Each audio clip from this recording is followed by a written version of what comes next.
What up, friends? My brain unravels every day, and today we're going to be reviewing PUP's newest album, The Unraveling of PUPtheband.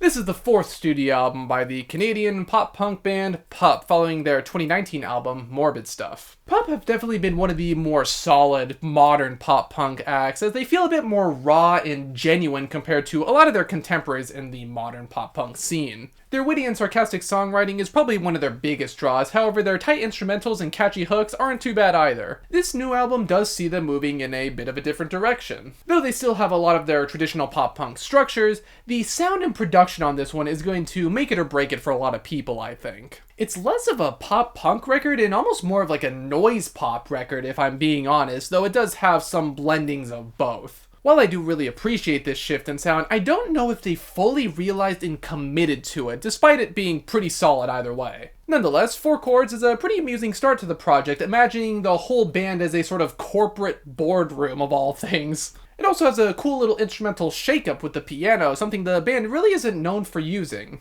This track, I think, shows that the band hasn't lost their humor, especially with the "and they haven't listened to any new music since college" line. I'm also really digging that dramatic and fuzzy sounding outro. The distortion and feedback is pretty killer, and it's also a really nice way to introduce the new aspects to their sound this time around. Totally Fine is just classic PUP, with their nonchalantly shouted vocals about how they feel like they're dying in their apathy. That chorus is really catchy, and I love the contrasts in what is essentially them saying that they're drifting in a haze over this very energetic and lively instrumental. It's all said with such enthusiasm, weirdly enough, and I'm also digging the more garage rock influences on this track. It still feels raw, while also having a bit more presence compared to some of their other pop-punk tunes. Robot Writes a Love Song is another cool change of pace, really heading into that noise pop sound that I mentioned earlier, alongside some almost like jangle pop influences too, which are pretty cool. The intro of "You Were Dead, I Saw Your Corpse Rolling Out the Door" is morbidly hilarious when you know the perspective of this track. It's really funny to hear a love song being sung from a computer's point of view, just adding to the absurdity of human emotions.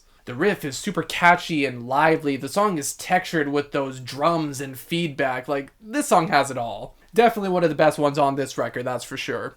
Matilda is a very melodic one, a sort of love letter to lead singer Safan's favorite guitar. It's kind of endearing in a way, with a very jovial instrumental and passionate delivery how he doesn't even need to write chords down when he's playing it. It's a surprisingly elegant feeling of familiarity and homeliness. I'm also really liking the simple yet punchy little solo of sorts near the last third of the song. It fits the warm production style that they've got going on here. Relentless, on the other hand, showcases the album at its blander moments. The riffs are alright, but they have way less identity compared to the previous songs. I also find the pacing to be pretty slow going, almost feeling very boring at times. It's also the longest song on the record at 4.5 minutes, but I feel like the repetition here just does not justify the runtime, especially in the lyrics. The lyrics in question are pretty vague and don't really have the wit that I expect from the band either.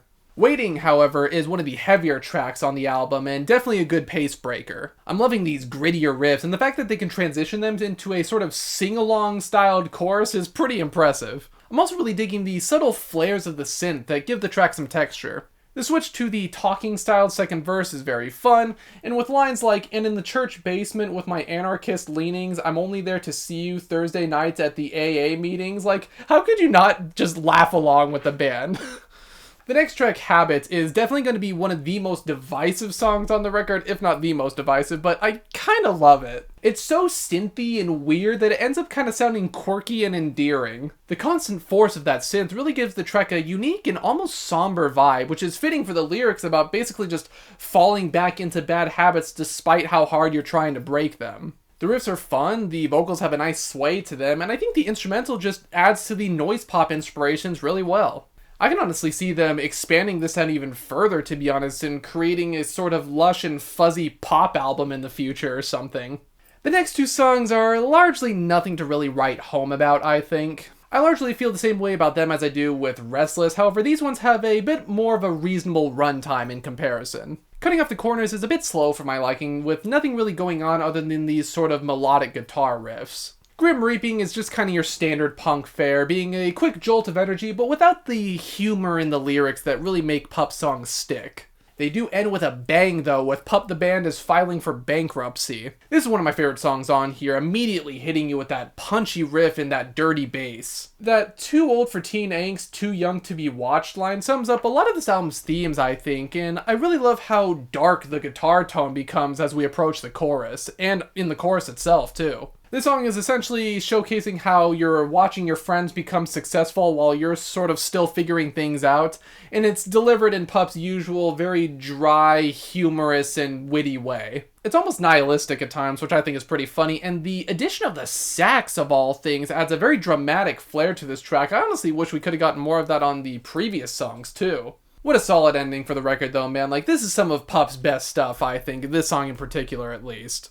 Now, this was a pretty interesting shift in sound for PUP. Their original pop-punk structures are still there, but it's like they went over them with a very thin layer of noise pop paint or something. I can definitely see the production being fairly hit or miss for a lot of people. It's loud, chaotic, maybe even a bit messy sounding, but I think it's done in a pretty good way. If anything, my biggest problem with the record is that some songs committed to this sound a lot more than others did. Honestly, at this point, I feel like they could have taken it further and just flat out created a noise pop record instead of this blending of styles that we got here. Granted, there are still definitely a lot of fun songs on here, even if they don't reach their full potential. Though I will say that the lyrics seem a bit more tame this time around, cutting back on some of the humor that I think the band is known for. I honestly think this sound could have been the perfect medium to go even further with the sort of existential and absurdist humor, so that was an unfortunate missed opportunity. Still, despite not being as solid as, say, like morbid stuff, I do think this was a pretty interesting next step for the band, and hopefully a sign of them experimenting even more in the future. Overall, I'm feeling like a decent 7 on PUP's newest album.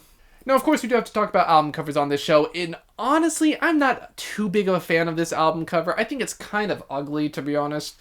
However, I think it's only because of one element. I think it's because of the head with all the weird shit in it, right?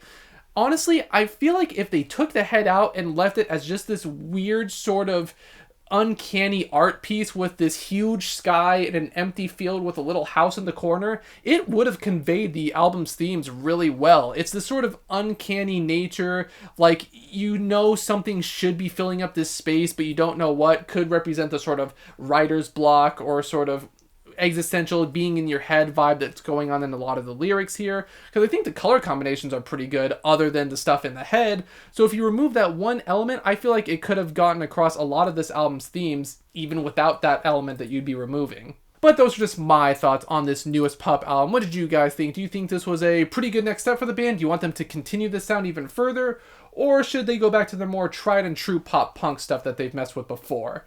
Let me know. Be sure to like, comment, subscribe, ring the bell, or I'll ravel your head. And until the next one, farewell.